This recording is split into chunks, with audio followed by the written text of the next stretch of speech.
Ready? देखिए तो cash flow statement का कंप्लीट सम सब लोग बनाने जा रहे हैं। और कैश फ्लो का कंप्लीट सम कैसे बनता है, मतलब ऑपरेटिंग का यूज कैसे होगा, इन्वेस्टिंग का यूज कैसे होगा, फाइनेंसिंग का यूज कैसे होगा। स्टार्टिंग का 4-5 क्लास आपको हम खाली ऑपरेटिंग पढ़ाए हुए हैं। उसके बाद आपको हमने एक क्लास इन्वेस्टिंग फाइनेंसिंग समझाया, और आज आपको हम पूरा सवाल बना के दिखाएंगे और आप देखना मैजिक होगा और सवाल में आंसर भी आएगा। और कैसे चेक करेंगे कि मेरा कैश फ्लो सही है कि गलत है, वो सारा चीज आपको सवाल में समझ आएगा। हम पूरा बना रहे हैं। आप देखिए शीट आप लोग सबको दिया हुआ है। क्वेश्चन नंबर 2 से शुरुआत करते हैं क्योंकि वो बहुत इजी है। पहले इजी सम से ही शुरुआत होता है। क्वेश्चन नंबर 2 शुरू करते हैं। बाबू रेडी हो ना आप लोग? फाइन, तो लेट्स स्टार्ट गाइस।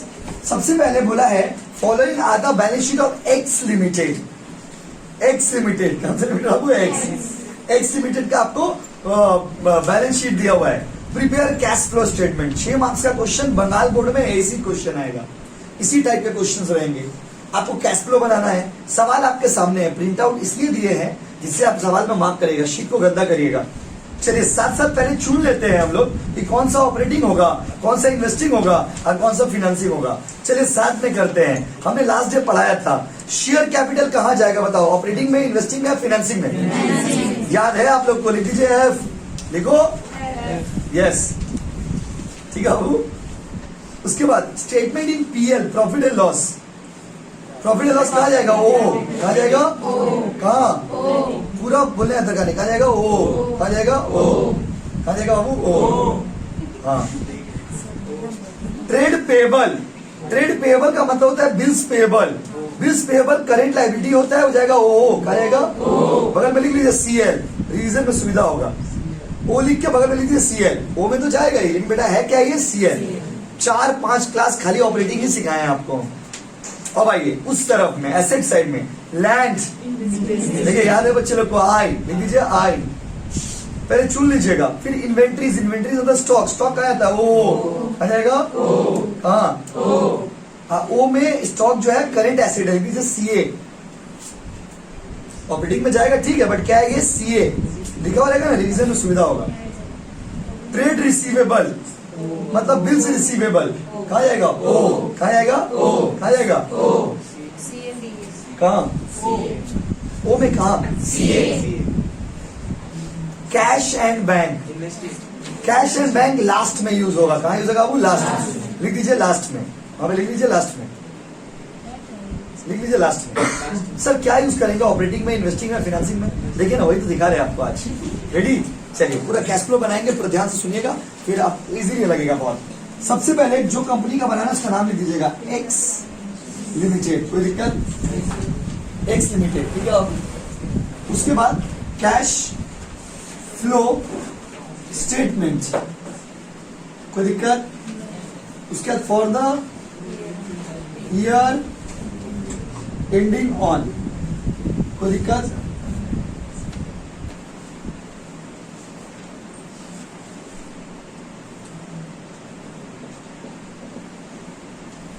कॉलम बना लीजिएगा।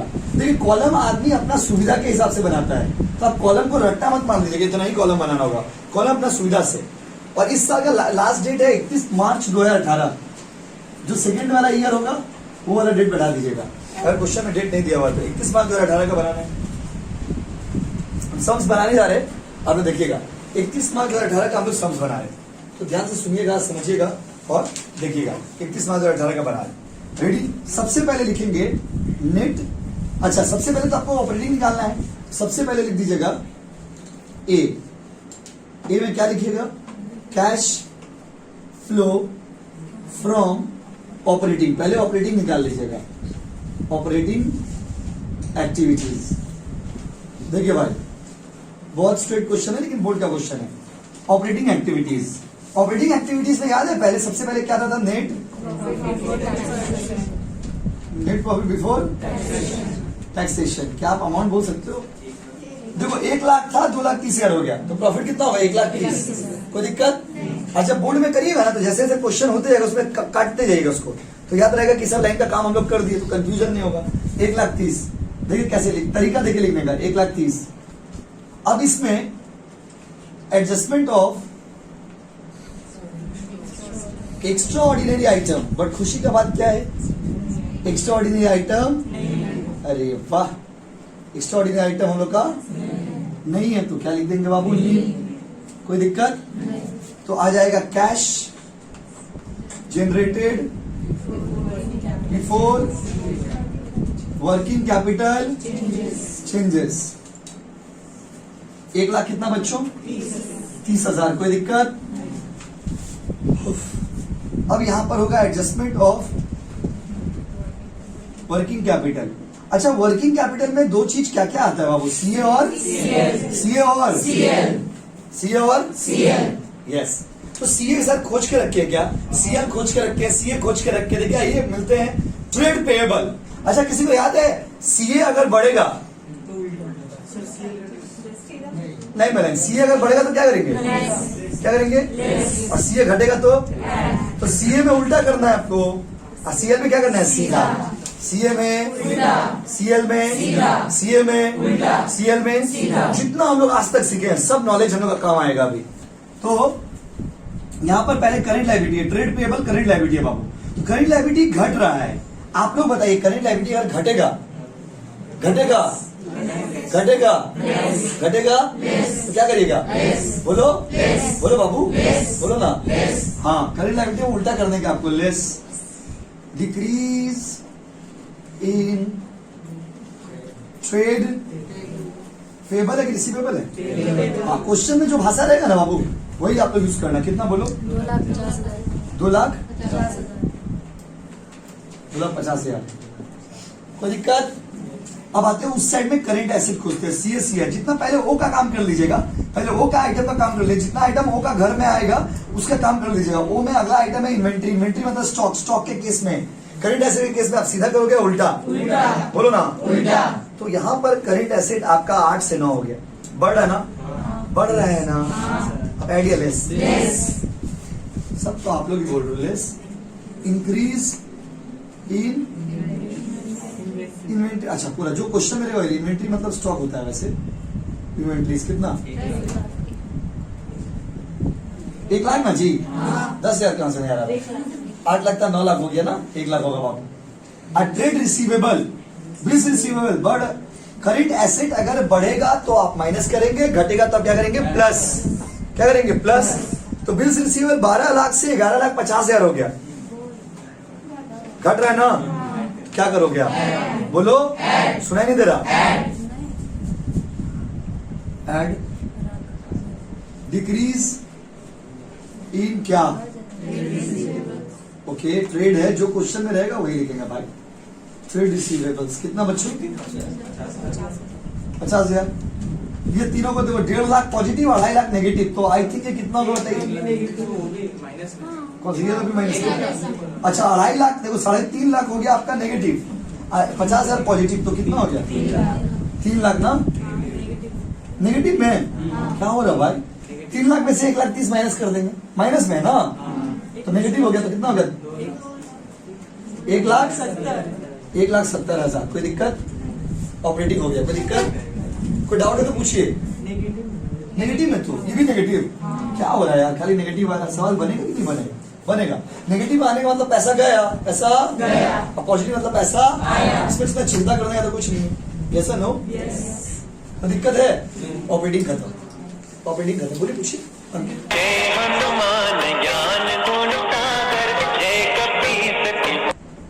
आगे बोलिए। ऑपरेटिंग हो गया। अब आते हैं cash flow from investing. Investing में क्या उस दिन देखो, इन्वेस्टिंग में कितना है सवाल में देखिए। इन्वेस्टिंग में क्या जो है देखिए, बोलिए ना, बोलिए। वो एक कौन सा है? बोलो। अच्छा, big moment of the life. Land था 5 लाख, अभी हो गया 6,60,000। लैंड का वैल्यू बढ़ रहा है। मंडे को ही सिखाए थे, इसीलिए अब एक्स्ट्रा क्लास कराया गया, वो क्लास कराए, क्योंकि गैपिंग हो जाता ना, भूल जाते हैं। 5 लाख था, अभी 6,60,000 हो गया। लैंड का वैल्यू बढ़ गया। अच्छा, लैंड अगर मेरे पास 5 लाख का जमीन था, अभी 6,60,000 का जमीन हो गया, तुम जमीन हड़प लिए होंगे? हड़प लिए हुए ना? किसी गरीब आदमी से हड़प के लेके आ गए होंगे, खरीदे होंगे। दोस्त क्या किए होंगे? खरीदे होंगे। कितना रुपया खरीदे होंगे बताइए? 1,60,000। और आप लोग बताइए, अगर जमीन खरीदेंगे, भूल जाइए सब कुछ, अगर जमीन खरीदेंगे पैसा आया होगा कि गया होगा? गया होगा। बोलो ना। गया होगा। एक ही तो आइटम ही है इन्वेस्टिंग में, लैंड, तो उसको लिख देंगे परचेज ऑफ लैंड। कितना रुपया गया बाबू? 1,60,000 को नेगेटिव में डायरेक्ट लिख दीजिएगा, क्या कि एक ही आइटम है ना। अगर 2-3 तो रहता तो इनर कॉलम में लिखते, यस और नो? वो आपका फाइनल कॉलम है, थर्ड वाला। अब आते हैं सी में, कैश। किसी का आईफोन बज रहा बाबू? कौन सा गाना लिया? अच्छा गाना लगो ना, करंट फिनांसिंग एक्टिविटीज। अच्छा, फिनांसिंग खोजिए तो उसमें फिनांसिंग क्या है? एक ही है ना, share capital. Share capital financing है। ये लास्ट डे का इफेक्ट है जो हमने लास्ट डे में आपको पढ़ाया था।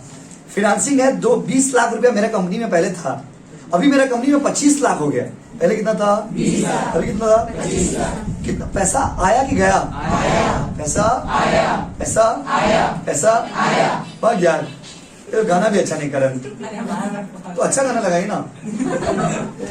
अजीब अजीब गाना लगा दे रहे। देखिए, तो शेयर 20 लाख था, अभी कितना गया? वो 25।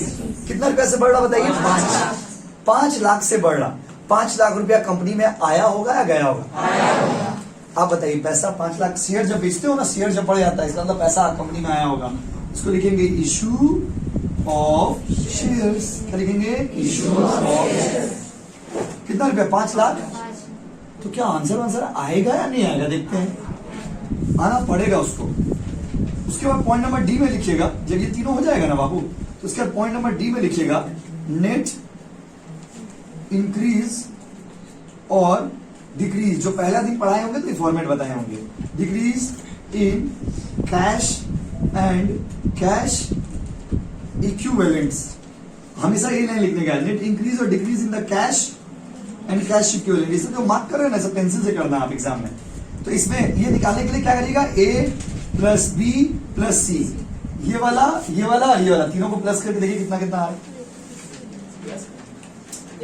अरे बाबू मैथ्स इतना वीक है, देखिए प्लस -2, प्लस माइनस क्या होगा? माइनस।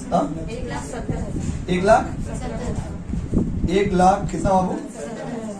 ओके राइट, 1,70,000 आया ना जी? समझे 1,70,000 कैसा है? कुछ बच्चे कैलकुलेशन में घबरा जा रहे हैं, मेरे पास कैलकुलेटर है, आपको दिखाते हैं। देखिए आप लोग घबरा क्यों जा रहे हो? माइनस माइनस प्लस, तो सर आप तो बोले प्लस। अरे बाबा, फॉर्मूला है तीनों को जोड़ने का। अब अगर किसी का वैल्यू माइनस है तो स्वाभाविक सा है ना, प्लस माइनस क्या हो जाएगा? माइनस। बेसिक मैथ्स है, इतना आपको पता रहना चाहिए बाबू। तो माइनस करते हैं, 1,70,000 कैलकुलेटर में लिख दिया हूं। फिर हम लिखे माइनस 1,60,000, माइनस दबाना है आपको। आ जा रहा 3,30,000 रुपया, प्लस कर देंगे 5 लाख। मेरे कैलकुलेटर में आ रहा है 1,70,000 पॉजिटिव। क्या बाबू? पॉजिटिव। पॉजिटिव लिखिए। ये जितना आएगा ना बाबू, इसमें आप क्या करिएगा? ऐड करिएगा। ऐड करिएगा opening cash balance. Opening cash balance मतलब पिछला साल का जो कैश दिया हुआ है। देखिए कितना दिया हुआ है, देखिए ना। आवाज नहीं आ रहा अभी सबका? 3 लाख। नहीं मिला क्या? 3 लाख। राजू मिला बाबू? कितना मिला बताइए? 3 लाख। बोलिए ना। 3 लाख। 3 लाख इसमें जोड़ दीजिएगा। और सुनो, ये जोड़ने के बाद जो आएगा वो क्लोजिंग बैलेंस के बराबर आना चाहिए। अगर बराबर आ रहा है तो आपका सवाल सही है, अगर नहीं आ रहा है तो आपका सवाल गलत है। जोड़ के देखिए 4,70,000 आ रहा कि नहीं आ रहा? देखो वहां पे 4,70,000 है। अगर है तो मेरा सवाल सही है। अगर नहीं आता तो हम कहीं ना कहीं गलत कर दिए होते। तो इससे खुशी का बात क्या है कि जब एग्जाम, हड़बड़ाई मत, एग्जाम में आप खुद समझ जाएंगे कि मेरा कैश फ्लो सही है या गलत है। पूरा सवाल बना लीजिएगा और उसके लास्ट में ओपनिंग बैलेंस को जोड़ दीजिएगा। अगर ओपनिंग बैलेंस के बराबर जोड़ दिए, जोड़ने के बाद अगर क्लोजिंग बैलेंस, देखिए वहां पे भी लिखा होगा 4,70,000 लिखा हुआ है ना। अगर क्लोजिंग बैलेंस आपका वाला और क्वेश्चन वाला मैच कर गया तो आपका सवाल सही है, नहीं मैच किया तो आपका सवाल गलत है। तो पहले बताइए, पहले क्या निकाल लेंगे? फिर क्या निकालेंगे? फिर क्या निकालेंगे? तीनों निकालने के बाद जो आएगा उसमें कौन सा बैलेंस जोड़ेंगे? तो क्या आएगा? फिर से बोले, पहले क्या निकालेंगे? फिर क्या निकालेंगे? फिर तीनों करने का जो आएगा उसमें कौन सा बैलेंस जोड़ोगे? तो किसके बराबर होना चाहिए? अगर बराबर नहीं है तो सवाल सही है कि गलत है? यस और नो? अच्छा, थोड़ा क्वेश्चन में आइए। इसका मतलब हर क्वेश्चन का क्वेश्चन बनाने से पहले पता चल जाएगा आंसर कितना है। देखिए कैसे, ऊपर वाला क्वेश्चन का आंसर अगर आपसे पूछेंगे कितना आना चाहिए, तो तो बताइए एकदम नीचे जाइए कैश में, आंसर कितना आना चाहिए बोलो। तो ऊपर वाला जब बनाएंगे तो आंसर कितना आना चाहिए, देखा 94,000 नहीं दिख रहा, देखिए देखिए नीचे गिरिए। और लास्ट 3 नंबर वाला का आंसर कितना आना चाहिए, देखिए गलत, ठीक से देखिए ऊपर डेट देखिए ठीक से, 17 उसमें बाद में, 18 उसमें क्या है पहले, आंसर कितना होना चाहिए 3। इसका मतलब ये हुआ कि कैश फ्लो बनाने से पहले हम लोग को पता चल जाएगा कि आंसर कितना आने वाला है। अगर उतना आया तो सवाल सही है, नहीं आया तो सवाल यस सर नो। बोलिए आप कुछ पूछ रहे क्या, किसी को डाउट है तो पूछिए फिर बनाएंगे, हो गया ना। अब आराम से उतारिए, बोलिए